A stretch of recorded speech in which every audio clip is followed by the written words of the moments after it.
স্বাক্ষর দিচ্ছে। দাদা ভাই 8 বছর ধরে নেশাগ্রস্ত ছিল।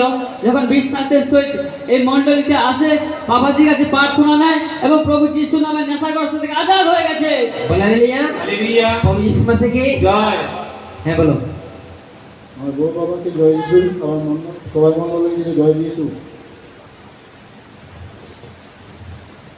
জয় যিশু। আমার 8 বছর, 7 থেকে 8 বছর আমার সব রকমের নেশা হয়েছিল ছিল এবং আমার এই 1 সপ্তাহ আগে আমি এই মণ্ডলীতে আসি। 6 মাস মণ্ডলীতে আসি এবং আগের সপ্তাহে আমি ভবিষ্যৎবাণী হয়েছিল আমার, এবং বাবা বলেছিল যে তো আগের সপ্তাহে এসে তুই এখানে স্বাক্ষর দিবি।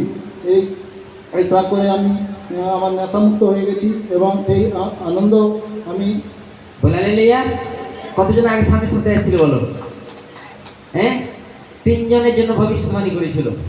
3 জনকে বলেছিল যে এখানে কি হবে, এর পরের সপ্তাহে কি হবে, সাকির সহিত পরমেশ্বর খাড়া করবে। সামনের সপ্তাহে এসেছিল। 8 বছর ধরে মদ, বিড়ি, সিগারেট, গুটখা যা কিছু ছিল এর জীবনে ছিল। বলে হালেলুয়া। এতদিন কি ছিল, গোপনে রেখেছিল। আর সামনের সপ্তাহে বলেছিল যে কে কে নেশা করো দাঁড়াও। দাঁড়িয়েছিল। কতজন আসছিল বলো সামনের সপ্তাহে? এ ছিল।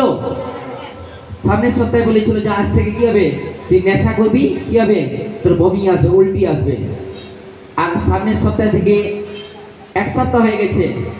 আচ্ছা, কেউ যে 8 বছরের নেশা 1 সপ্তাহে কি করে ছাড়তে পারে বলো? তোমরাই বলো। পরমেশ্বর রয়েছে এখানে, বলো। 8 বছরের নেশা কি করে 1 সপ্তাহে পরমেশ্বর তার জীবনে মহিমা করে? বলে হালেলুয়া। সামনের সপ্তাহে বলেছিল যা আজ থেকে নেশা করলে কি হবে, উল্টি আসবে, বমি আসবে। 1 সপ্তাহ হয়ে গেছে, কোনো কিছু খেয়েছিস বল? হ্যাঁ, চা খেয়েছিলাম। তারপর একবার বলেছিল আমার স্ত্রী যে চা খাওয়া হবে না, ওই জন্য একবার আমি চা খাই না। টোটালি 1 সপ্তাহ কোনো কিছু খাইনি। যত একবার পরমেশ্বর মহিমা করে।